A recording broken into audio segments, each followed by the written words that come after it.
What's up, everybody? This video is a special tribute because 5 years ago on May 20th, which is today, on May 20th, 2011, we lost the late, great, legendary Macho Man Randy Savage. You see, I'm wearing his shirt out of respect for the man. I love the guy. I was a big fan of him. He's one of my favorites. He's definitely in my top 10 of all-time favorites. We lost the late, great Macho Man on May 20th, 2011. 5 years ago. Doesn't feel like 5 years. Time freaking flies. Anyways, this video is a short tribute to the Macho Man Randy Savage. I didn't do a tribute video in 2011 because I didn't make videos in 2011. I just started making videos in 2015. Anyways, this is my tribute to the late, great Randy Macho Man Savage. Ooh, yeah! So here we go. I became aware of the Macho Man, of course, when he started in the WWF and debuted in the WWF in 1985. I believe it's late 1985, December 85. Of course, he came into the company, he needed a manager, he was looking for a manager. Bobby Heenan, Freddie Blassie, another manager thought they were going to get the Macho Man because he's like a free agent, one of the hottest talents around in very late 85. But instead, the Macho Man did not pick any of the guys to manage him. He brought out his real life wife. Nobody ever saw a woman manager before her, I don't think, in wrestling. So, Macho Man brings out Elizabeth to be his manager and valet. And she got the name the First Lady of Wrestling, which, great name for her because it was very true. In my opinion, Elizabeth was the First Lady of Wrestling. And after her came a lot of women. Missy Hyatt, Precious, in WCCW, I believe her name was, there was another one, her name was Sunshine, and then came Baby Doll in the NWA. And then into the 90s, a lot, and Sherry Martel was around also in the 80s, late 80s, but she came in as a wrestler, not a manager. So, Elizabeth and Macho Man were paired together basically for his entire WWF run. From 85, he was in the WWF from late 85 until around September, October 94. So he was in the WWF for very close to 9 years. He was in the WWF for almost 9 years. He had a legendary career, legendary run in the WWF. The highlights for me, the stuff I remember that I want to talk about is, of course, him first winning the Intercontinental Championship from Tito Santana, I believe in the Boston Gardens. He defeated Tito Santana to win the Intercontinental Championship, and he would hold the Intercontinental Championship for a very long time. I'm going to just look up here to see how long the Macho Man was the Intercontinental Champion, because it was a very long time. If I can find the history of the Intercontinental title.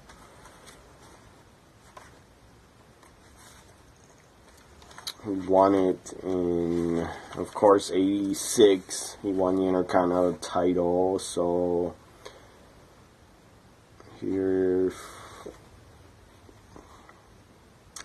So yeah, Macho Man won the Intercontinental Championship on February 8th, 1986. He was only in the WWF for 2 or 3 or 4 months, and then he became Intercontinental Champion.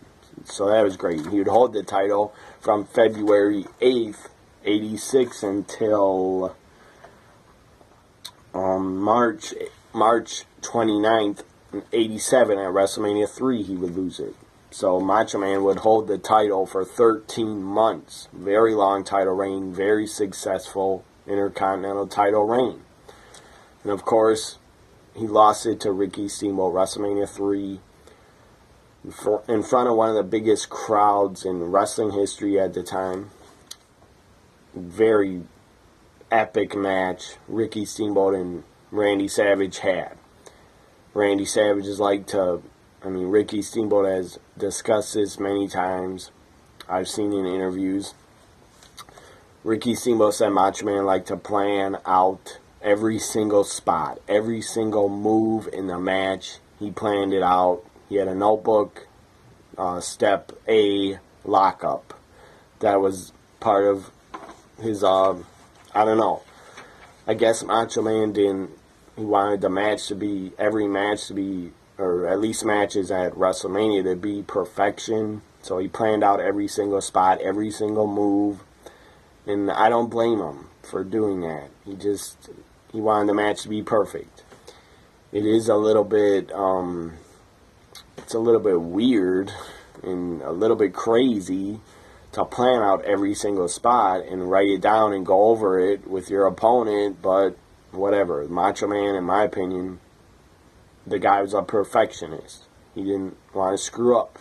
He was the same way at promos. He was a perfectionist. If he messed up at a promo, he would get very angry. Or in interviews, if he messed up in an interview, when the cameras went off, Macho Man would get very angry behind the scenes. The guy was probably also a control freak because of having his wife, Elizabeth, with him on the road in the WWF at the time. I just think Macho Man is being protective of Elizabeth. Did he go overboard? Like when he locked her, people claimed, or other wrestlers claimed, Jimmy Hart claimed he would lock her in a closet, backstage, lock her in a closet, and until he's done, I don't know, he had to, I guess, go wrestle a match, and he would lock her in a closet when she couldn't come out with him. And then he'd come back, unlock her, take her out of the closet, and leave the building. I don't know if that's true. If that is true, that's pretty insane, but it was different times. Macho Man, I'm sure, was just protecting his wife from the boys. Anyways, you'd also get very angry at, I guess, guys, other wrestlers that would play jokes and try to rib Macho Man and try to act like, I don't know, that they're trying to go after Elizabeth, and Macho Man would get very angry about that. Again, I don't blame him. Anyways, in 1989, there's a story that when Miss Elizabeth was knocked out on a Saturday Night's Main Event, I believe in February 89, or an episode of the Main Event, same thing, Saturday Night's Main Event, and they had the Main Event. So Elizabeth got knocked out. The storyline was, and Hulk Hogan carried her off to backstage, and then Hogan was holding her hand by her bedside, laid her on a table, holding her hand, saying, "Please, Elizabeth, please wake up. I'm so sorry." And Hogan was like crying. And then I guess Hogan's arm brushed against Elizabeth's breast, and Macho Man saw that. And then I guess he accused Hogan of touching Elizabeth's breasts. And Macho Man got very angry, very pissed off. So at the time in 89, going into WrestleMania 5, there probably was a little bit of real heat from the Macho Man towards Hogan. And Macho Man in his career had a lot of heat with Hogan. Didn't like Hogan, especially in WCW.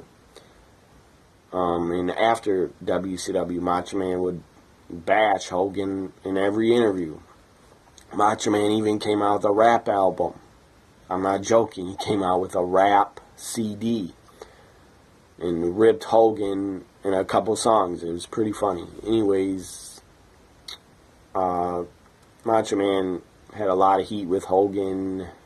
I don't know how much they were real life friends. I don't know if they didn't become real life friends. Hogan claims before Macho Man died, he got to visit him and made up with him and went to his house for a barbecue or something like that. I don't know if that's true, but I hope it is. Anyways, so Macho Man loses the Intercontinental title. He had a great run of 13 months as champion. Then, of course, WrestleMania 4, one of my favorite moments in the Macho Man's career. He wins the WWF Championship for the first time, defeating 4 guys in a one-night WrestleMania 4 tournament to crown a new champion. Macho Man wins that tournament. It was epic. He defeated, I believe, it was Butch Reed, I think.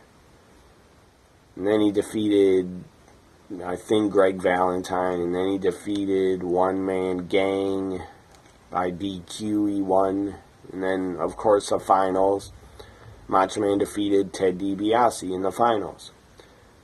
Great way to push the Macho Man. Great way to use him and have him win the tournament. Because he was a perfect guy to be WWF champion after Hogan lost it in controversy. So the next guy, that he was a top guy, he's right on par with Hulk Hogan. He was just as big of a star as Hogan was the Macho Man, so very happy he got the title. And then he would hold on to it for 1 year, and then lose at WrestleMania 5. But Macho Man had a great run.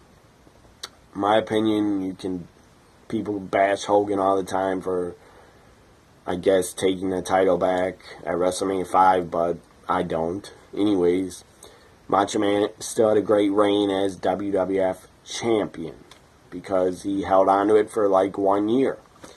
It's getting pretty dark, so I'm going to put that light on. Anyways, and then after that, going into another favorite moment of mine from the Macho Man's career, WrestleMania 7. He went into a feud with the Ultimate Warrior. He cost the Warrior the WWF Championship at Royal Rumble 91. Then at WrestleMania 7, they had a career-ending match. The Warrior up against the Macho Man. Epic match, and it was all thanks to the Macho Man.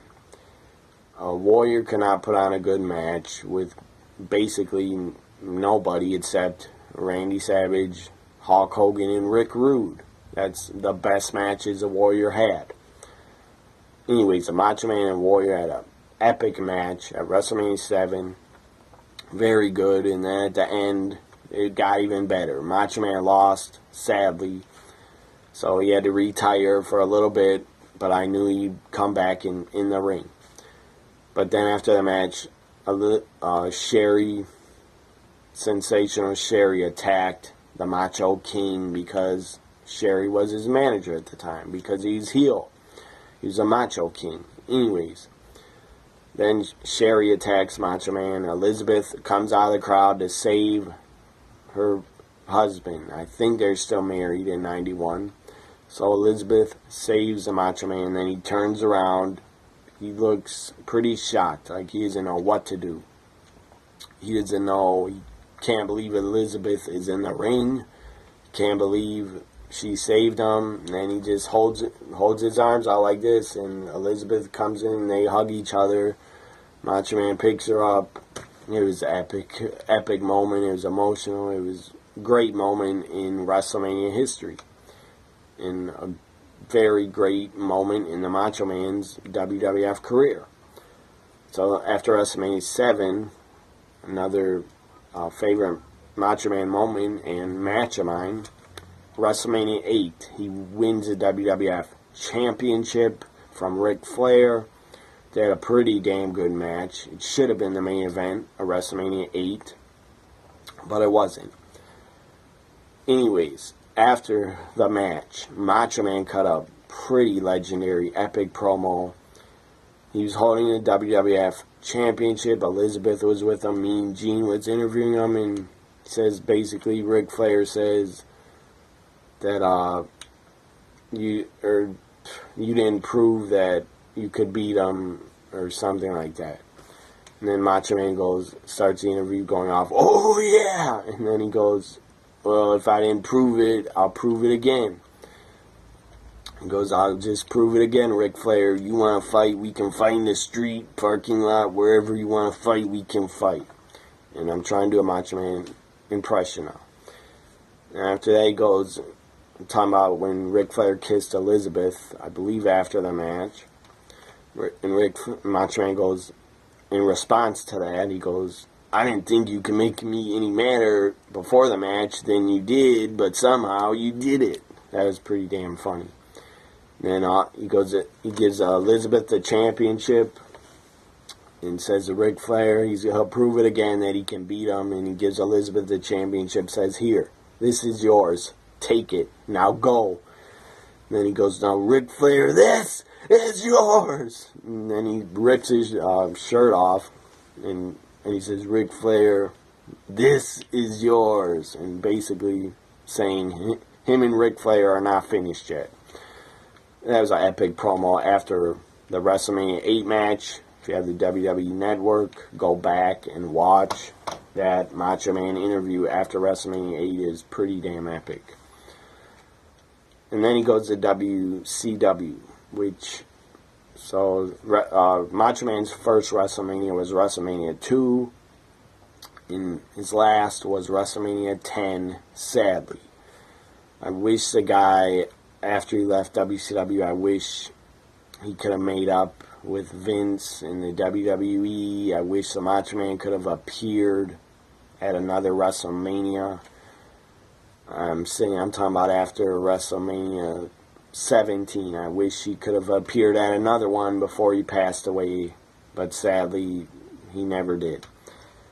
I think Macho Man was content with staying retired, and I don't think he wanted to appear much at wrestling events anymore because he never did. His last appearance was in TNA Wrestling at a 2004 TNA pay-per-view. And he did, I guess, return. I don't know if he got a Legends contract or what.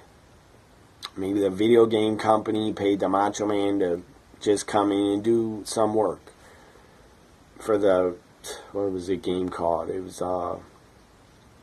some WWE game. Can't remember the name of it. It was like a Street Fighter type game, but you could wrestle in a ring. Or I cannot remember the name of it, but I know it was a WWE game. Macho Man actually returned, put out a promo. I saw it on YouTube. He put out a promo, cut an interview about the video game, and he had a new action figure. The Macho Man figure, or the Macho Man's costume from WrestleMania 7. He was holding that figure, cutting a promo about it, and the new video game. So I'm pretty sure the video game company paid him to come back, and they put him in the game. I don't know if WWE called the Macho Man. I don't have a clue if they wanted him in the game. But I would hope they would, because he's part of their history. And he was a huge star. And Macho Man definitely made the WWF a lot of money in the 80s and early 90s. So then he goes to WCW. Macho Man wins the WCW Championship for the first time at World War III in November 95. And then he won it again. I believe he lost it. He lost at Starrcade 95. Then he won it back in January or February. I'm going to just look it up. I know it was on a Nitro. It was Nitro in January 22nd, 96. The Macho Man defeated Ric Flair on a Nitro to win the WCW Championship. They got a big pop, big reaction. Then the Macho Man won the title again for a third time when he defeated Sting, I think on a Nitro, on April 19th, 98. And then the next night on a Nitro, Macho Man won the title from Sting at a pay-per-view, Spring Stampede. Then the next night on Nitro, sadly lost it to Hogan. And then Macho Man won the title for the final time, for the fourth time and final time in his career from Kevin Nash. I believe from Kevin Nash on July 11th, 99. I believe it was at a Bash at the Beach pay-per-view. So Macho Man's a four-time WCW champion, 4 times, 2-time WWF champion, 1-time Intercontinental champion. I believe in 1980, I think 5, at the Wrestling Classic pay-per-view, the very first WWF pay-per-view, the Wrestling Classic, they had a tournament. I don't know if they called it the King of the Ring tournament or what, but it was a tournament. Macho Man won the tournament at the Wrestling Classic, last defeating the Junkyard Dog. So that was another memorable moment in his career. And then, as I said, after he left WCW, made one appearance on a Thunder in 2000. And then he showed up in TNA for one pay-per-view in 2004. I think it was Turning Point, the name of the pay-per-view. Anyways, in 2011, on March 20th, the Macho Man passed away. I believe he had a heart attack, and then he went unconscious when he was driving. I believe his wife at the time was in the passenger seat, and she got the car swerved. She put the car to get off the highway, or wherever they were, freeway, highway, I don't know. But his wife probably saved her life because she swerved the car, so they hit a tree, crashed in a tree. Or she moved the car out of the traffic so they wouldn't hit oncoming traffic and kill anybody else. So they hit the tree. Macho Man sadly passed away like that. I'm happy that his wife lived. His wife was his high school sweetheart that years and years later he got back with her and married her.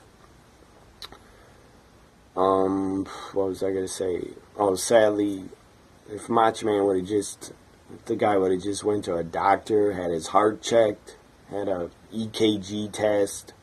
I've had a lot of those because I have heart problems. Anyways, if you would have had an EKG or echogram test, they put this gel on your chest, and then it's like a sonogram, but they check your heart and see how your heart's beating and see how your heart looks. Anyways, then they rub something on the gel and they can see your heart. I've had that test done. If Macho Man would have just had some heart tests, the guy could have probably been saved. The guy could have had probably bypass surgery, could have had heart surgery, could have fixed the problem he had. Very sad he passed away. He's 59 years old, or maybe he's 58. He's one of those ages. Now I just want to share some memorabilia I have of the Macho Man. Of course, I have this shirt, the Macho Man Randy Savage shirt that came out in the 80s. Very legendary old school shirt. Very old school action figure right here. 1991. This came out, I believe. Of course, you can tell he's in the Macho King gear because he was the Macho King in 91. So there's the Macho Man. Ooh, yeah. And this great DVD, the Macho Man Randy Savage story. You can watch it on the network. If you don't have the DVD, you can watch the story, the documentary part on the network, but I wanted the DVD for the matches and the story. Matches on here, disc 2, you got 2 matches with Ricky the Dragon Steamboat that are pretty good. A match from Superstars in November '86, and a Maple Leaf Wrestling, or from the Maple Leaf Gardens. WWF would do a lot of shows in Canada in the Maple Leaf Gardens in the 80s. Macho Man went up against Ricky Steamboat. This was for the Intercontinental Championship, and is in February '87, right before WrestleMania 3, and they would have another match, I believe in '86 or '87. They'd have another match, and it was at in Houston. I saw it, I think on the internet I saw it. It was in Houston. Other matches on here, Macho Man teams up with Strike Force in March '88. Teams up with Strike Force to take on the Hart Foundation, the Honky Tonk Man, in a 6-man steel cage match. Macho Man defending the title against Ted DiBiase from the Boston Garden, July '88. Macho Man versus Hulk Hogan from Madison Square Garden, April 1989. And disc 3 is Macho Man against Rowdy Piper from 1990. Macho Man versus Shawn Michaels from Germany in April '92. Macho Man against the Ultimate Warrior, another great match they had, SummerSlam '92.